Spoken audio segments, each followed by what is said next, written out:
You unbalanced. Pretty sure the saber's talking to me. Although it might be talking to you as well. Hey everyone, how's it going? Another saber review.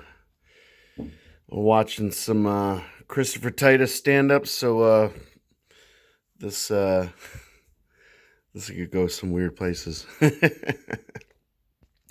Alright, so let us begin. We have 12 3/8 inches of saber goodness here. Now, you might not recognize this saber at all. Some of you might. But it's actually, the source material is an Ultrasabers Overlord.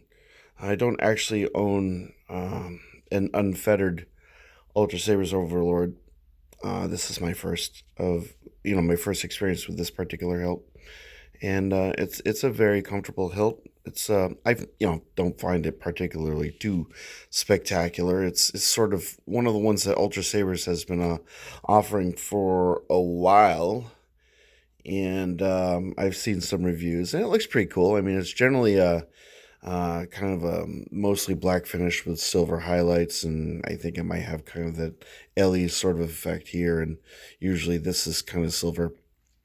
But this particular version obviously is heavily weathered, and it's been to hell and back. And it comes equipped with a Verso board, and the Verso board is made by Cal at UK. What's the name of it? KR Sabers in the UK. And the Verso board's kind of, as someone put it, quite aptly, is sort of the more updated modern version of a Nano Biscotti V4, and it has kind of the similar features and similar range of features, with the big difference being that the Verso board actually offers smooth swing, which is one of the reasons why I wanted to acquire a saber with a Verso board. And was sort of thinking about installing one on one of my stunt sabers or something to that effect, but then Blue Force Sabers created this thing. And what Blue Force Sabers has an Etsy store and also a Facebook page. And oftentimes what he'll do is he'll purchase an Ultrasabers hilt and then heavily modify it and do all the things that should be done to create a proper saber. And in this instance, he just created something that really appealed to me instantly, and I pretty much bought it instantly. And I've named this saber Terminus. And so let's take a look at this thing. Now, one of the features of the saber, as it's set, is it has a deep sleep mode, which kicks off at about 30 seconds, which is cool because that saves on battery power. As you can see, it's been in deep sleep mode for quite some time. And let's begin with the review properly. So here's your vents. There's a nice punchy bassy speaker in there. Plenty of weathering. And then this kind of knurled section has some weathering. I would have preferred maybe to put in a substitute pommel, which I could very well do, but I don't know if I could match the patina of the weathering nor the quality. So I'm just going to leave it, but it is what it is. But regardless, you can see there's plenty of Dremel work on this saber. It looks as though it's been on a capital ship that exploded. This battle went really, really, really badly. But the saber still works, and someone acquired it. And they're definitely dark side. This saber does come with color changing, and I will show you the colors. All the colors are really, really well represented on this saber. They're a good array, and they're very bright. I currently have a 32 inch a 32 inch Ultra Edge mid grade blade in the saber, which seems to work best, and I'll tell you why. One of the limitations is kind of the I don't know, for some reason it's the emitter, the blade holder, and like I said, I'll show you why.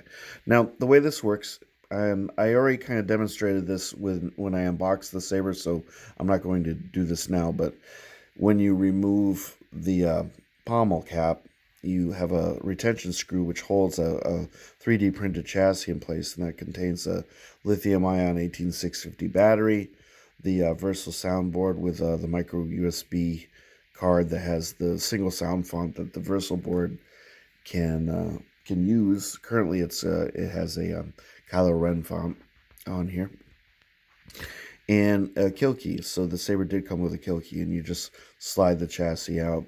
You can pull the kill key, and you can use that as a recharge port. And obviously that makes the saber work. You slide the chassis back in.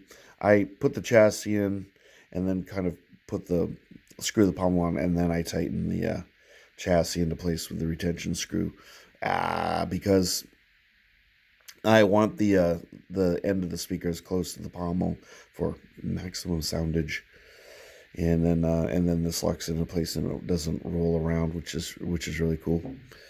And I like what he did with it's like the little subtle things, the sort of like a two-tone effect on the cover tech wheel. And then the drum work continues, and the sanding and the painting, and then it was clear coated. I think that's what it's called, clear coating. So this isn't coming off. I've been handling this saber a lot. It's really comfortable. It's lightweight. It's maneuverable. And there we have a anti-vandal switch and the main grip section. It's a really simple design as far as hilts go. And sometimes simple works best. So here's another feature. He added in a LED retention screw to keep the LED from flopping around. Hey, Ultrasabers, see that? Isn't that really easy? All you have to do is drill a hole, put in a screw, and you can turn it, and it tightens and holds the LED in place. And I don't think it's really that much extra work. Should try it. You're in there. Really a lot of awesome battle damage. And that continues to the windows. One of the main selling points of the saber is the windows. The emitter is very nice. I like the design of it. Blade retention screw right there. One of the only real issue I have with this saber is that regardless of the blade that I insert in here or how tight I get the blade retention screw, and I think the blade, let's see, where's that retention screw? So the LED, as I noticed, kind of terminates right there at that kind of seam. I'm assuming that's kind of a MHS compatible sort of seam, although I don't really like to take sabers apart. Putting them back together sometimes leads to surprises and inconsistencies. So the blade only goes to here. So you got about probably about 2.5 inches of blade depth. And when the blade goes in here and you start swinging the saber around, and this is just a mid-grade blade, so it's 32 inches and it's very light. You can hear that. The blade really moves around in there. And that's a little disconcerting. I don't think it's going to come out, but initially I thought that with the Dremel work, there may have been kind of a, I don't know, some structural weakening, but I don't think he did the Dremel work deep enough to really change that aspect of the structural integrity of the blade holder. I think it's just a matter of the blades tend to not be quite, the diameter of the blades tend to not be quite thick enough to really, I think it needs a bit more of a snug fit. I mean, there's a bit of a looseness somehow. I'm not sure. But I don't think it's going to break. I don't think it's going to fall apart. It's just something you're aware of when you're swinging around. It torques. Yeah, it's just a little disconcerting, but something I'm getting used to. Yeah, okay. So the other thing about the Verso board is it doesn't have blaster block.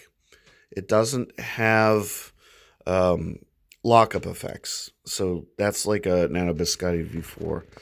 What it does have is color changing, as I mentioned.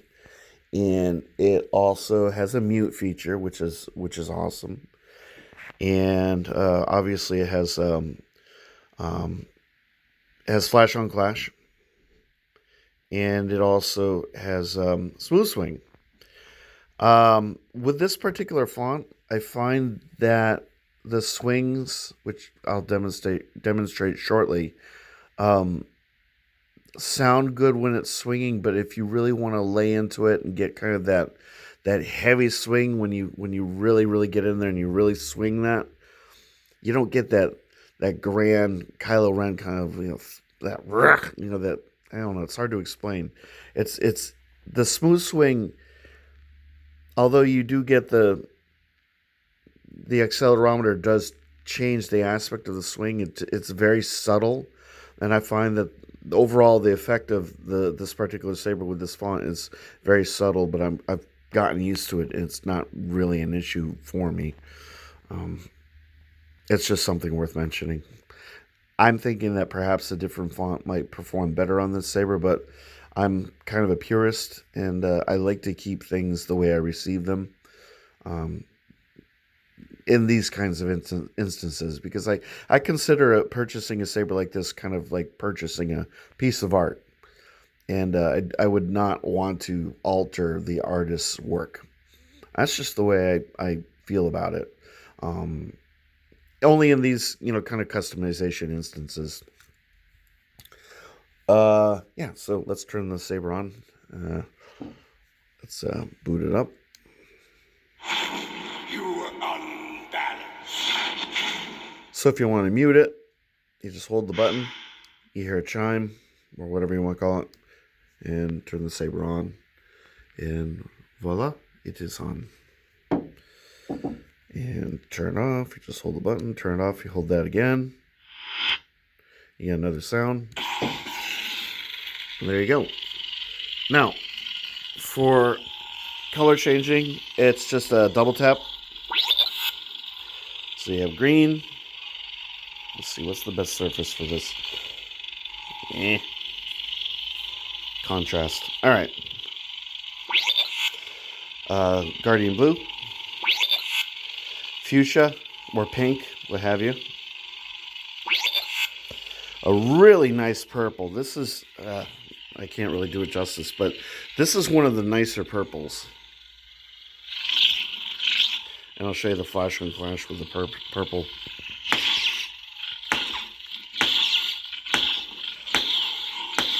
It's consistently a white flash on clash for most of these colors. And I don't know. I did a nighttime LED performance last night. It was just with the red, but, I don't want to go through all the colors at that juncture. And now we're back to red. So let me see. That's 1, 2, 3. Oh, wait a minute. What have you? I think I just went... Okay, let's start over. Holy crap. Alright, so there's red, so that's 1. Green, 2. Blue, 3. Fuchsia, 4. Purple, 5. Orange, 6. That's orange. Light blue, 7. Yellow, 8. This is a really nice yellow, by the way. Again.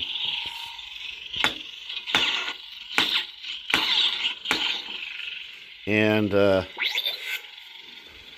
kind of a white, so that's 9. This is a really good Ahsoka Tano color. And back to red. So 9 different colors, if I counted properly. So, yeah. Oh, I forgot to. Okay, so ignition and smooth swing.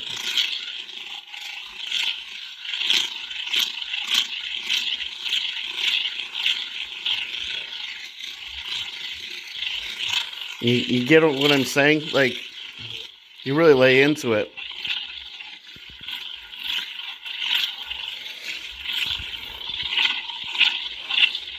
But as you do it more,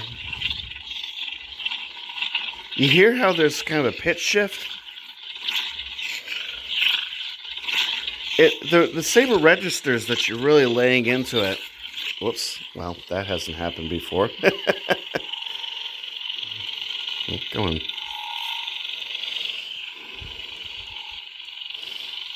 Well, that's interesting. No, it doesn't want to change.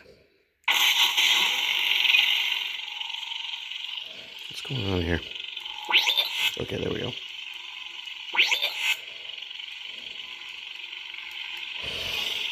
Some difficulties here.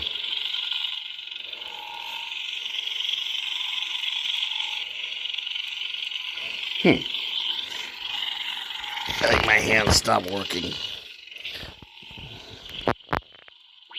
There we go.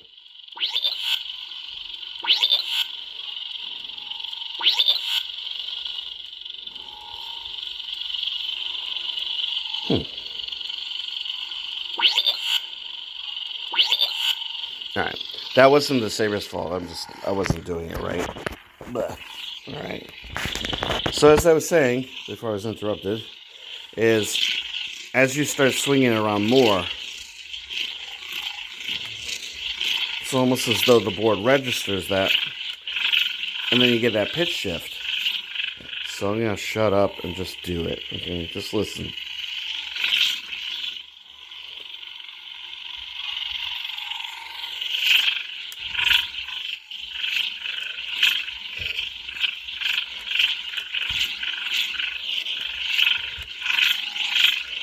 You hear that?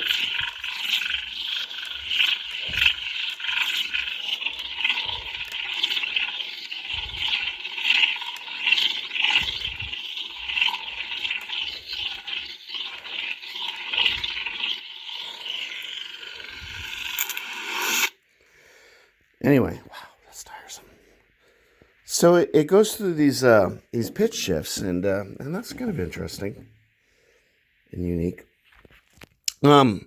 The way I understand it, from the videos I've seen and from what the owner of Blue Force Sabers has said to me, is that this saber or the soundboard, the Verso soundboard, is capable of receiving firmware updates. So it's modifiable. So who knows, that maybe in the future, maybe lockup and or blaster block will be added, or possibly other features, or maybe just an improvement on the responsiveness or of the smooth swing or the performance of the board, which is great because it's just a matter of removing the micro SD card, downloading the firmware update, and just installing it. I mean, usually with an Electrum Sabercraft saber, you just kind of take the file, put it onto the SD card, and the saber handles all the installation and everything, and it doesn't really usually take very long.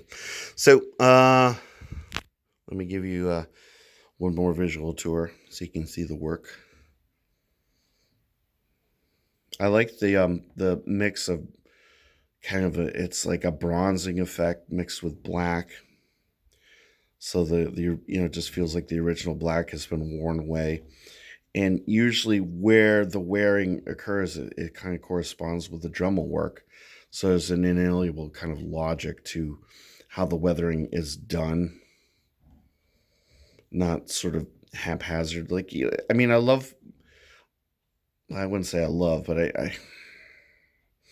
as far as saber forged sabers go, what a random thing to say, but the weathering sort of never made too much sense to me. It's just sort of, weathering isn't a consistent thing from one end to the other. It's meant to be weathering, as in natural battle damage, wear from use, dirt, grime, muck, just it's supposed to be a natural process. It's not supposed to be a consistent sort of tree trunky kind of effect. And some of Saberforge's weathering is phenomenal, but other sabers just, I don't know, it just doesn't really look like it's weathering. It looks as though the saber was specifically designed to. I don't even know how to articulate what I'm thinking. I just I really like this weathering, and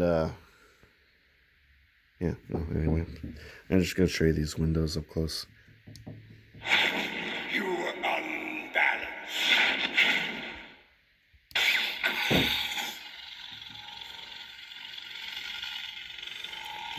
See if I can focus and get in there.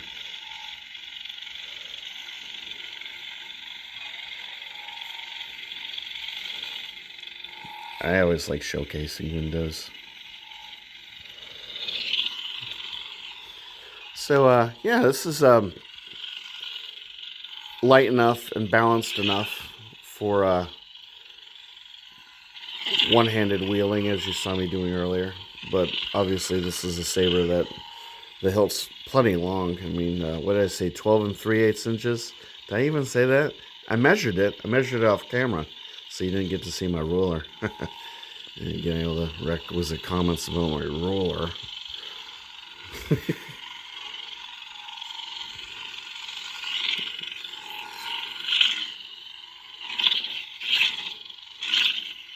So there you have it. Yeah, I'm quite fond of this saber. My critiques are just my critiques. Whenever I critique something, I'm just trying to be as thorough as possible. Sometimes I receive a saber and it almost seems blasphemy to critique it. And, it is what it is. I definitely love this saber. I've been playing with it an awful lot. I've been swinging it around. It's a lot of fun going to the dark side, and and I will definitely be inclined to make more purchases from Blue Force Sabers. I really like the work that he did with this, and I'm in the market for more. And yeah, and I do like the Verso board. I think it's a very functional board. It's serviceable, and I like to see what the future holds. For that particular board. Anyway, so as far as May the 4th goes, I've been kind of where I work. I'm an essential worker, so I have been working, and I kind of felt the need for a day off. I've been feeling a little bit you need to take a break every once in a while. So my boss was kind enough with a discussion today. He said I can take May the 4th off. So Monday is going to be a Star Wars centric day for me. I'm going to be watching Rebels all day long and probably just doing videos. And I have got a lot of stuff coming in. Not so much sabers, although I do have one very special saber coming in, but I don't know if I'm going to receive the blade for it. I've got my RVS? My Ultimate Works Revan. That's arriving on Monday, and a few other things. My Ultrasabers Archon shipped today, which is awesome. But other than that, I've just got things like wraps and blades and a couple action figures. I've completed my Star Wars Black Series Rebels collection.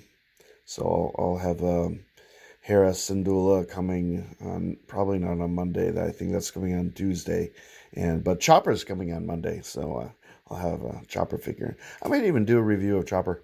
I don't know. What do you think? But I have all the other Rebel characters, including Ahsoka Tano, and that's sort of been my jam lately. I've been catching up on my Rebels because I've never seen the whole series, and I'm almost at the end of season 2, and yes, I know pretty much what happens, but now I get to see it to its completion. Anyway, so that's the end of this review, and hope everyone had a wonderful day, and it's almost Friday. And it's almost the weekend, so won't that be awesome? And hope everyone's healthy and happy and safe and all that good stuff. And yeah, please, subscribe if you're so inclined. Comment, like or dislike, whatever the situation accords. And I'll see you guys later with probably another review or a comparison or an unboxing or me just rambling on and singing jaunty tunes. You are unbalanced.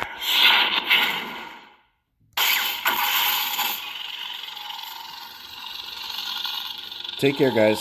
I'll see you soon. Bye.